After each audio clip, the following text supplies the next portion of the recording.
আজ সন্ধেবেলায় এলাম আমার বাপের বাড়িতে।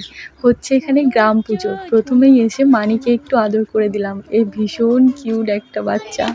আর এদিকে মা পরোটা বানাচ্ছে, ছোট জামাই আসবে তাই বলল আমি পরোটা বানাচ্ছি আর তোর বাবা বানাচ্ছে তরকারি। বাবার হাতের যে কোনো তরকারি এতটাই টেস্টি হয় তোমাদের বলে বোঝাতে পারবো না। সিম্পল কিন্তু দারুণ খেতে লাগে। মায়ের সঙ্গে রান্নাঘরে বসে গল্প করছিলাম আর তখন জ্বালানো শুরু করলো দিশান আর গুলু। একটা দাদার মেয়ে, একটা দিদির ছেলে। বলতে পারো আমারও বাচ্চা এরা। এখানে আমি কথা বলবো না, এবার দিশান কথা বলবে, শোনো। এই যে আমার মাসি, এই যে আজকের ভিডিওটা একটু পাগল পাগল, কিন্তু আমার ভালোবাসার মানুষগুলোর সঙ্গে একটু সময় কাটানো। ভালো লাগলে লাইক করে দিও। আজ তবে এইটুকুই থাক, বাকি কথা হবে কাল।